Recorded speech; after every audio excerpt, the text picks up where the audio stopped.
La mitochondrie, c'est un petit organite intracellulaire qu'on va trouver dans le cytoplasme, qui est en forme de bâtonnet en général, ou un peu sphérique. Il peut y avoir quelques mitochondries ou un très grand nombre de mitochondries, ça dépend du type cellulaire. Et elles peuvent être fixes dans certains endroits de la cellule ou au contraire mobiles en utilisant le cytosquelette pour aller d'un endroit à l'autre. La mitochondrie a une double membrane. Sa membrane externe qui est en contact avec le cytoplasme, une membrane interne très différente et qui a des repliements, ce qui va ménager un espace intermembranaire entre la membrane externe et la membrane interne. Et puis à l'intérieur de la mitochondrie, il y a une matrice. Les deux membranes de la mitochondrie, membrane externe, membrane interne, sont des bicouches lipidiques, mais elles sont très différentes. La membrane externe va porter en grande quantité une protéine particulière qui s'appelle la porine, qui est une protéine qui va ménager des canaux à l'intérieur de cette membrane externe et donc va permettre très facilement des échanges entre le cytoplasme et l'espace intermembranaire. Ça donne donc une grande perméabilité à cette membrane externe.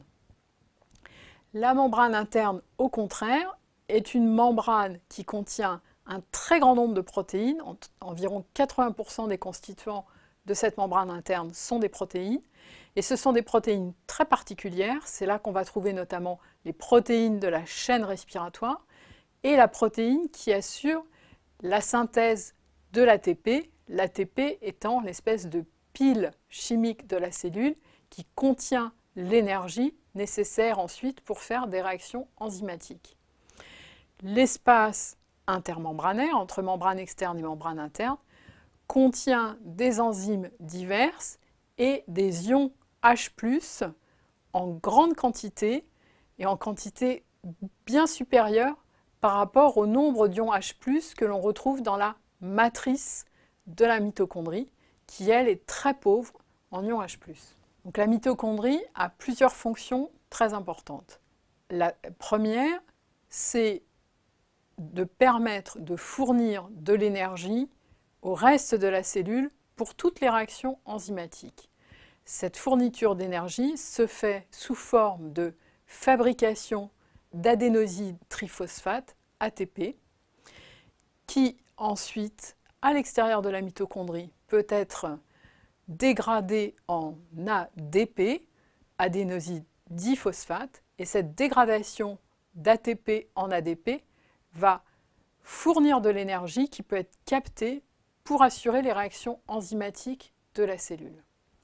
Cette fourniture d'énergie stockée dans l'ATP, elle est possible grâce à la dégradation de constituants intracellulaires de base, acides aminés, lipides, sucres, qui ont lieu dans la mitochondrie dans un cycle biochimique particulier qu'on appelle le cycle de Krebs.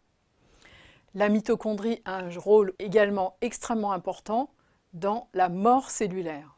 La mitochondrie possède son propre génome avec un code génétique particulier qui est différent du code génétique de l'ADN du noyau.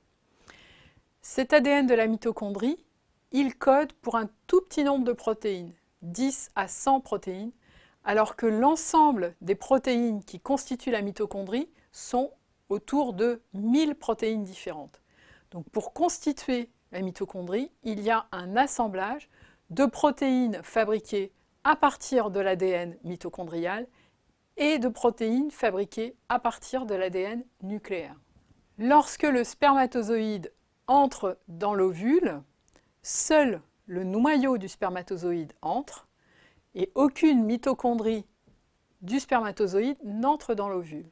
Du coup, la transmission des mitochondries se fait exclusivement par la mère.